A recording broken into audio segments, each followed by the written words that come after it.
you doing? I hope you're doing great. Welcome to our first Lunch and Learn with Job Interview Pro. We're going to talk today about the STAR method.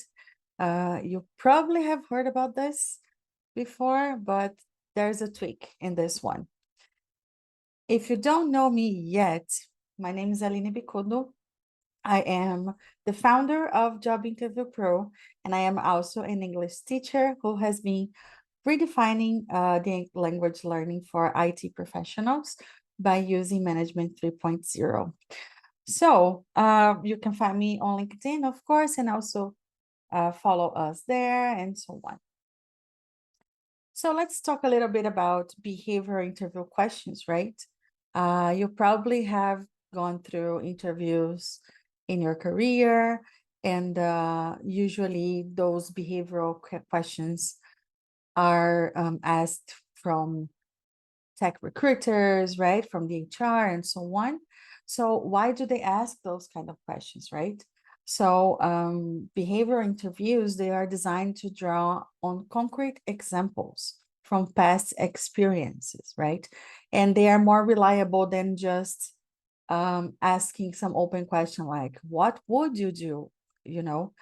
And the approach of exploring previous work experience, it brings to the recruiters, to the interviewer, your ability to synergize, summarize, and connect examples and techniques, demonstrating your depth of understanding, right, and learning from your experience. So behavior interview questions, they are actually very important, and sometimes we take them for granted, right? We think about like, yeah, technical interviews are going to be more important and so on.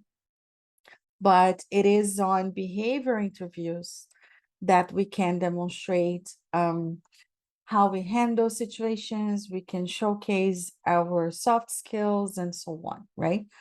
So here I brought today for you the START method, which I found out with Management 3.0, that there is this new approach for the well-known STAR method. What is this, right? What is STAR? What is START?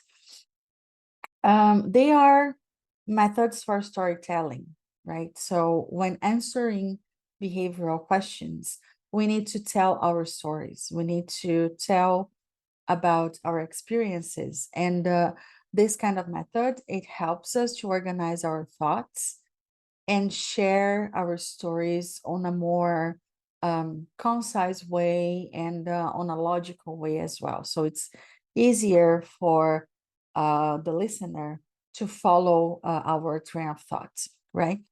So what does it mean? It means that we should start our stories with a situation, so describing what was the context in that moment of the situation of the story that we're going to tell, right? Then we walk them through to tasks that we had to accomplish in order to solve that problem, in order to solve that situation, right? Then we mentioned the actions, right? So the actions that we did to accomplish those tasks. And then we bring up the results. So what was the outcome of that situation, right? And in this case, when we are talking about the start, we also add the takeaways in the end of our answers. So we can bring our learnings as well. It's one thing more that we can bring to interviewers and demonstrate that we not only have the ability, we can solve problems, but we also have the ability of learning from those situations, right? So for our lunch and learn today, I brought three interview questions, three examples of questions and answers using the START method, okay? So I'm going to read them for you. And yeah, and we will go through the answers as well, right? So first question, can you tell me about a time when you had to work on a challenging team project? So the possible answer could be starting with the situation, right? In my previous role, that's the context, I was part of a cross-functional team tasked with launching a new product within a tight deadline. So that was the situation, to deliver a project in a tight deadline. The tasks. My responsibility was to lead the marketing efforts for the product launch. So tasks can also be the responsibilities that you had in that situation. Then we go to the actions.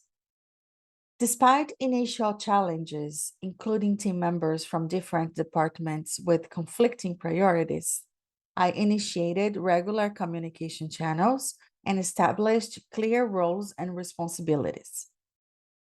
I also organized weekly status meeting to ensure everyone was aligned and identified potential roadblocks early on.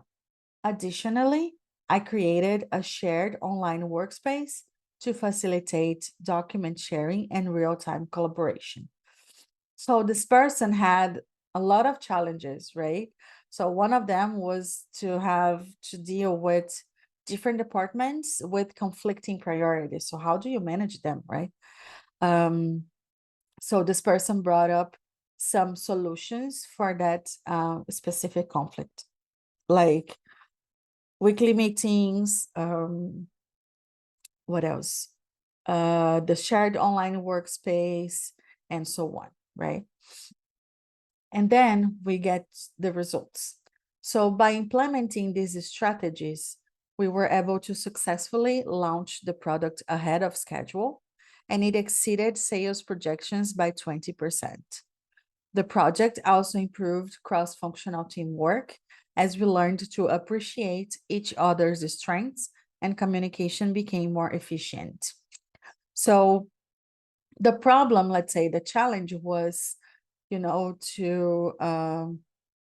work on launching a new product, right, with a tight deadline. The challenge was that different departments had conflicting priorities. So that was the actual problem that this person had to solve, right?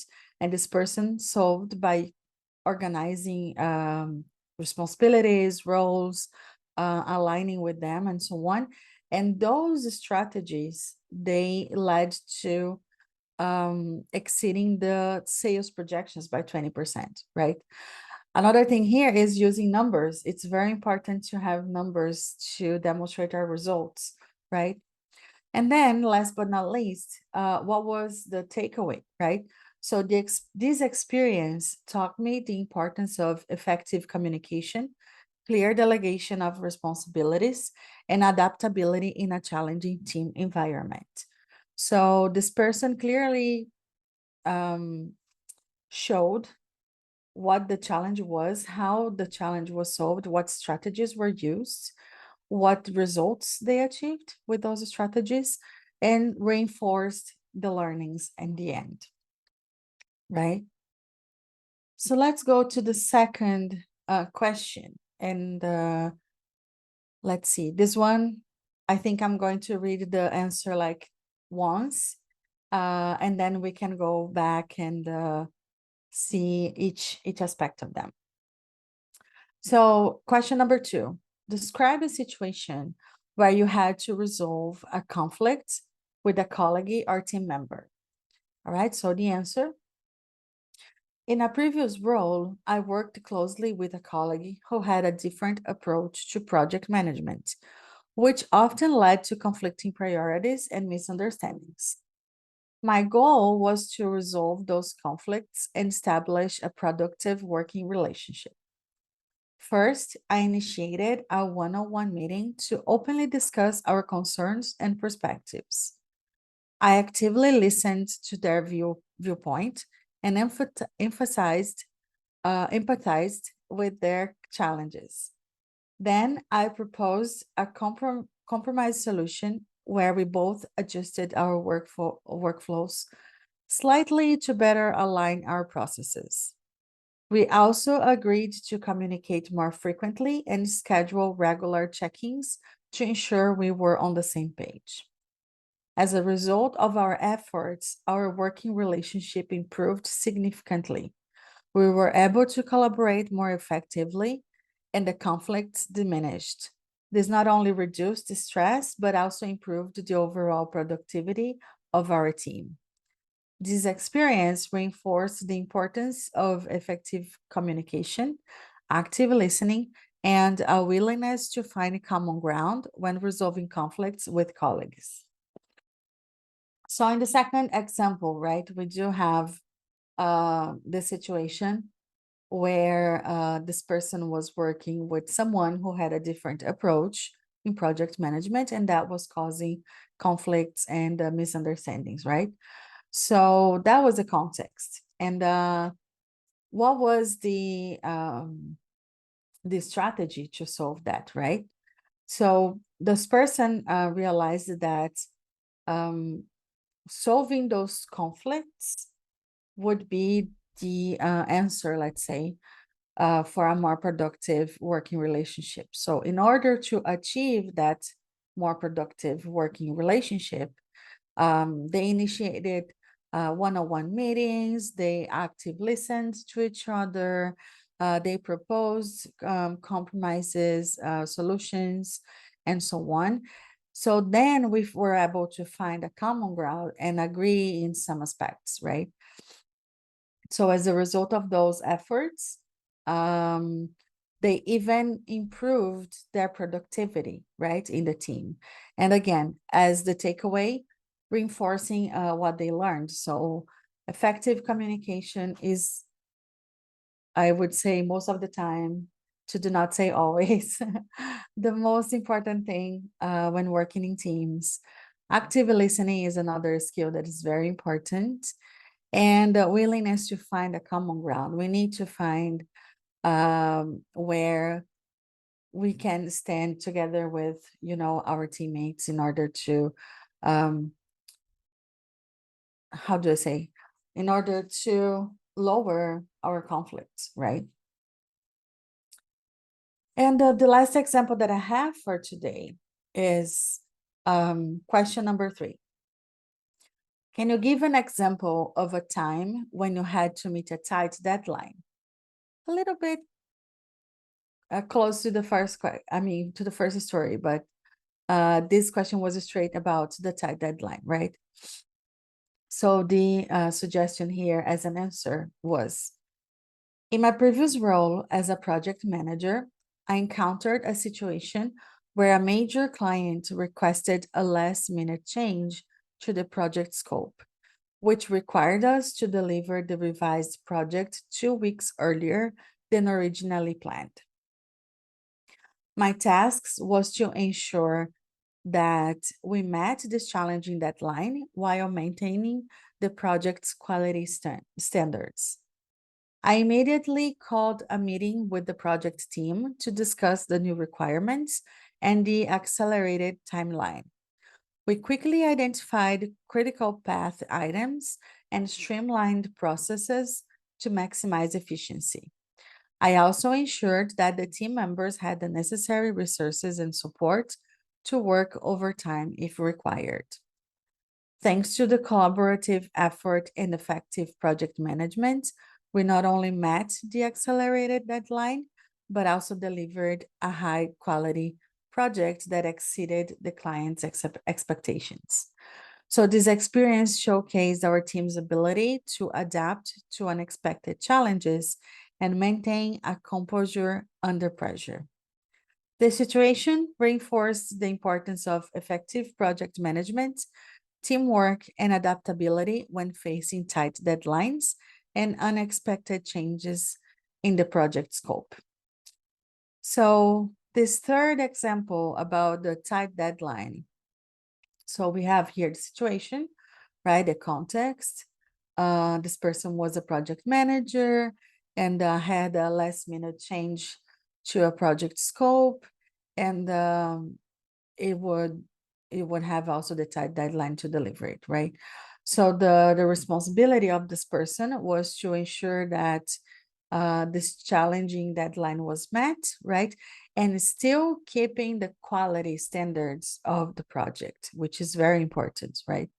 So the actions, the strategy, right, to achieve that was to discuss with the project team, and they identified critical paths, they streamlined processes, and this person specifically had also the responsibility of providing all the resources to the people who were working on this project, right? So they could guarantee that they would deliver on time. So it's interesting how this person even brings as a result a gratitude for the collaborative teamwork, you know, and they not only met the deadline, but they also delivered a high quality project, which was one of the objectives, right?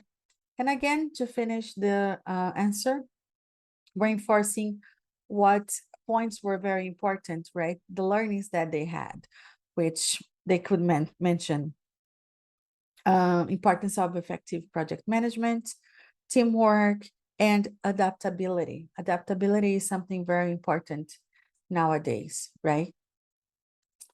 So for today, this was what I had planned.